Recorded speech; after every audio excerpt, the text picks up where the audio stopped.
Alright,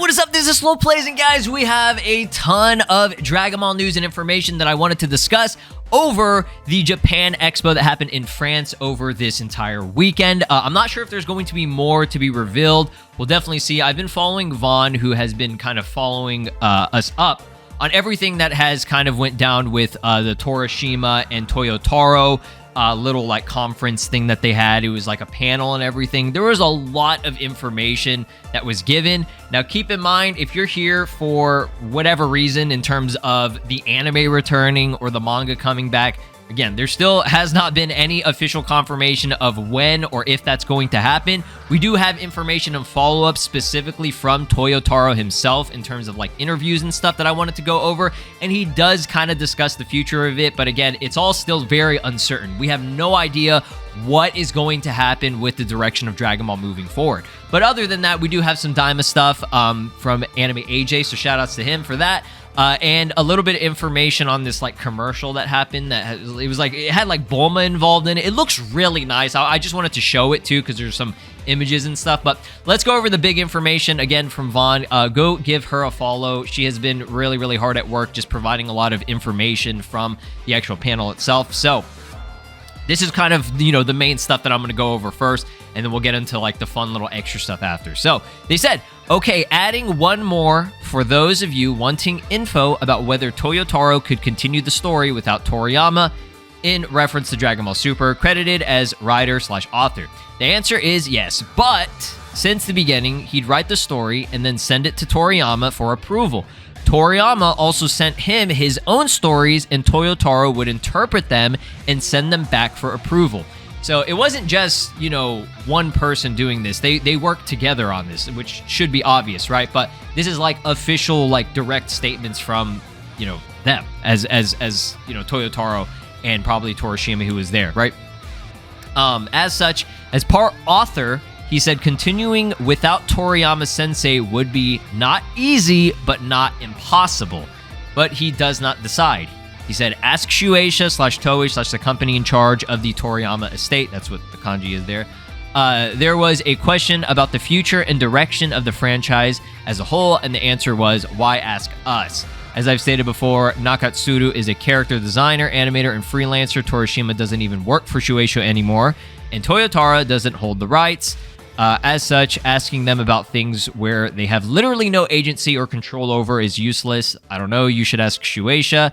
Toriyama. Toei and the company in charge of Toriyama's estate was Toriyama's response to the question about the future of the franchise, okay?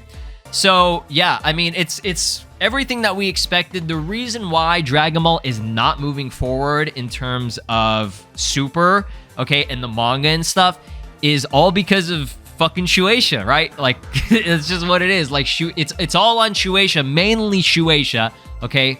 Because Toei is just the animation, you know, company. They can't really do anything without Shueisha, you know, calling the shots and, you know, giving the okay and the approval for everything, right? So because Shueisha is in charge of the manga, and for whatever reason, they're still not, you know, ready to bring back the anime, or I guess not even continue the manga. I don't know what's going on. It's all because of Toriyama's passing, right? I'm sure that there were plans to continue everything, right? And there was going to be like a new arc and everything that was going to happen after the superhero arc. But he passed at such a, I don't want to say bad time or anything, but his passing directly, you know, changed the direction of where Dragon Ball was going, okay? Obviously, Daima and everything, that was already something that was, you know, happening in place. And that's separate from Dragon Ball Super and the manga, okay? Daima has been its own thing. That's Capsule Corporation Tokyo doing the anime and stuff. So I'm not saying that Dragon Ball's never going to have anything going forward in the future. But, I mean, for now, when we're talking about Dragon Ball Super, which is what everybody wants, the, you know, Moro and Granola Saga and all that, I would just say, just don't even wait for it now, right? When it happens, awesome. When you see an official announcement straight from these companies, right, then boom, we got it. All right, we're good to go. But don't listen to any leaks. You know, don't hold on to hope for it anymore. I would just say it's just in a gray area and it's on hold, right? Now, when it comes to the future of the manga, once again, I don't know what's going to happen with that. Okay, so like both the manga and the anime when it comes to Dragon Ball Super is it's just on hold right now until Shueisha stops being a big old bitch and figures out what they want to do moving forward here, because they have to, you know, I don't know what this internal struggle for this long has still been going on, right? Like his passing was over a year ago. Okay, I do not know the insides of how all this shit works. Okay, and I'm never going to act like I do, but like, damn, this process, whatever's going on, like they need to figure this shit out. They need to get their shit together, because I mean, it's sad to see this series. I mean, at least with Dragon Ball Super, which is, you know, loved by many people, millions of people, right? They want to see this shit move forward, and we just can't. Okay, there's such a great potential, like the Black Frieza arc and all that. Like, I don't know what's going on, man. But we have some cool information here. Now, keep in mind, this is what Vaughn stated. There's a heavy use of conditional here if given the opportunity, if conditions make it work. Okay, this was something Toyotaro said, so don't get hyped or anything for the 5 Goten fans, including myself, that got excited about this. In the interview or whatever, Toyotaro did say that he didn't depict Goten well during the superhero prelude, the little like prelude to the prelude or whatever the fuck it is, right? It was mainly focused on Trunks, okay? And he would like to do more with him. That really is cool, okay? That's really nice, okay? Now, again, keep in mind, that doesn't confirm that Toyotaro's next arc is going to be Goten focused. No, that's not what that means, right? Again, heavy use of conditional here if given the opportunity, if conditions, you know, make it work, right?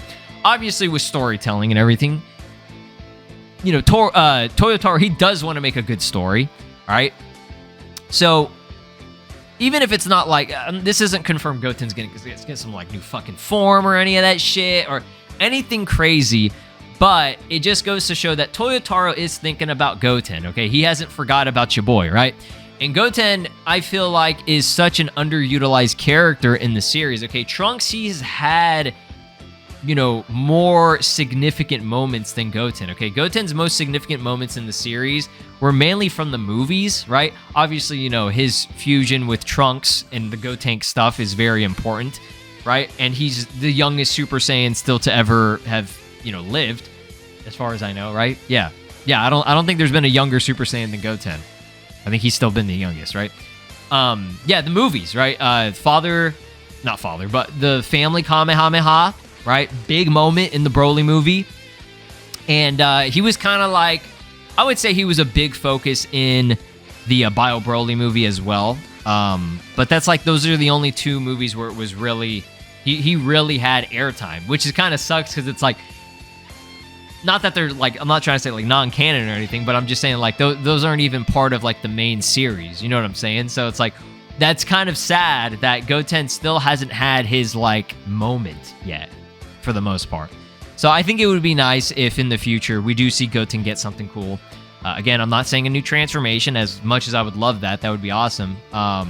You know, just some type of focus on him that gives him a hype moment that people will like be like, oh yeah, you remember that moment? Like, you know, Gohan going Super Saiyan 2 and killing Cell, right? Goku going Super Saiyan and killing Frieza. Trunks using Sword of Hope. Vegeta's, you know, Majin Vegeta's final explosion and stuff. Like, every character has at least had a major significant moment in the series, except for Goten. You know, he's had to rely on another person to be with him in order to get that moment, which was, you know, Gotenks and stuff. Kind of unfortunate. So Toyotaro does reveal his favorite character is Granola, because when he drew and showed him the Toriyama, he proved instantly. He mentions he's also very proud of creating Black Frieza, okay? Absolutely based Toyotaro here. Yes, I do agree that Granola is one of the best, coolest characters to happen to modern Dragon Ball. He's a very unique character. His design is sick as fuck. Like, you know, he was cooking, and it makes so much sense why Toriyama, he saw that shit and he was like, green light that shit right now. Put him in. Make the anime, right? Goddamn, like, we want this dude. He's one of the coolest characters ever, dude. So we got a lot of information from the France Japan Expo. I'm assuming that's where all this happened. Let's go over all this stuff. This is directly from Toyotaro himself, right? I'm not going to read every single little part, but I will read the more important parts, right? But let's go and scroll down here. He's just talking about his love for Dragon Ball, why he wanted to get into it. You can read this stuff if you do want to. Here's where he talks about Granola being his favorite, and he's proud of creating Black Frieza. Now, here's the stuff that I wanted to talk about, okay? Little insights on Toyotaro after Toriyama's passing, okay? So he said, when Akira Toriyama passed away in 2024, I wasn't expecting it. For a while, I was a little lost, didn't really know what to do. There were many messages of comfort through social media. Even though I was close to him, I felt like one among the millions of sad fans, dude. That hits deep. That definitely hits deep. It is very sad, especially for the guy who was working with him, right? He had communication with him. So, I mean, we know about this, right? We've known about this, but hearing it directly from him, it hits deep, you know? So he says, for me, Dragon Ball is the #1 manga in the world, obviously, right? he's the guy now. He is him. I don't think Dragon Ball should end.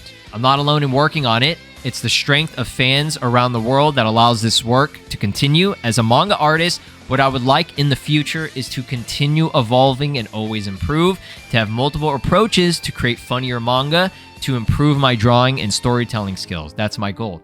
So Toyotaro, he does not have control over what's going to happen for the future. He sounds like he's ready. He wants to continue making it, and he probably has wanted to continue making it even, you know, during these big hiatuses, right? Even, like, I'm sure he needed a break, like a little bit of like a break after the hearing of Toriyama's passing. Obviously, everybody would, right?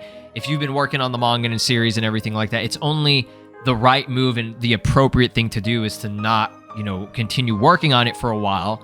And I'm sure he even, you know, he got to a point where maybe it was like only probably like, let's say like a few months, you know, maybe 5 months, 6 months, not this long, right? I'm sure he's had the urge to want to work on the series and continue it. And he's been saying it in these interviews, right? This is recently. This is only over the past couple of days. He wants to do it, okay? And everybody wants to see it. But fucking Shueisha, right? And just again, this internal struggle of what's going on with the Toriyama estate and everything, what they want to do moving forward. It's a fucking mess. It's unfortunate, but for those of you that have been wanting to know about what's really going on, I mean, he's kind of explained it there, right? We don't exactly know the process of what they need to do moving forward, right? Or why it's taking this long, but we know that Toyotaro isn't the one that, I mean, I don't think I've seen anyone blame him for it. I don't think that you should, okay? Again, because it was never his move, okay? Under his control, right? So, yeah. I'm just looking forward to the future. Hopefully we'll see something, right? So, this is a cool thing. This is all the extra stuff. You don't have to watch this part. This is all just like, you know, Daima-related cool things, stuff that Anime AJ was talking about. Extremely cool throwback commercial. I don't want to watch it just to avoid copyright because I feel like these motherfuckers would copyright this shit. But this is an official, like, commercial. I don't know if this is some product, Fendi. I don't know what this is, but it looks awesome, right? I wonder if this is Kubota or Sawai's work. Crazy to see such a Z Nakatsuru style with cell era compositing in the modern day. Like, look at this, dude. It looks like classic Dragon Ball upscaled and like in cleaner HD format, right? Like classic Dragon Ball Z. And look at Bulma, right? She looks amazing here. By the way, underrated Bulma design. Love this look for her. The short hair like that with she's wearing their scouter like that. Like, oh, I love that, dude. It's so cool. So yeah, I thought that was cool.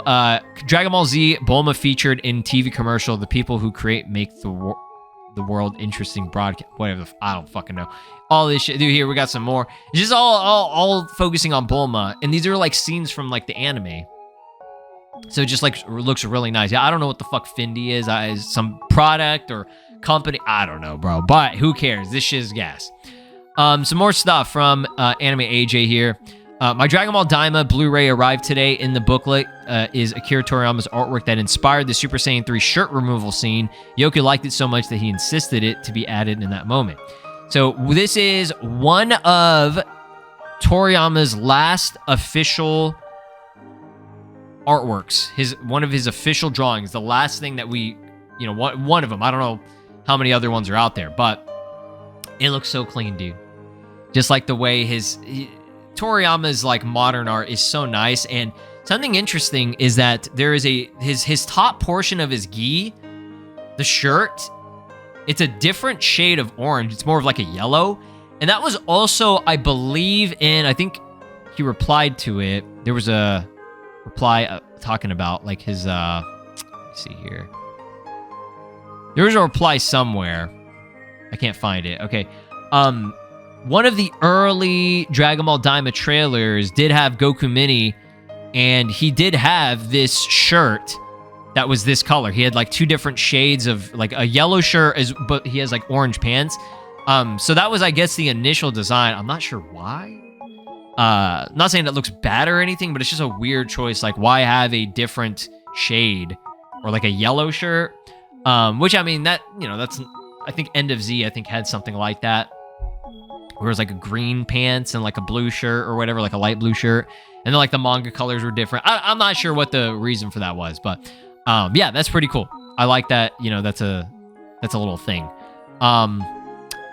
Nakatsuda's Adult Super Saiyan 4 designs. Probably finish my videos now. Check this out.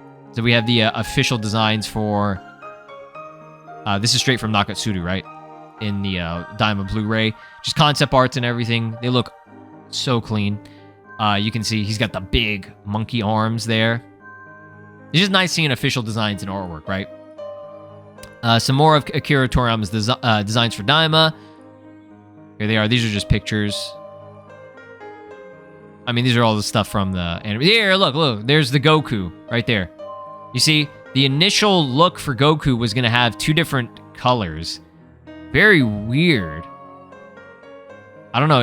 Because I'm so used to it just being the orange color.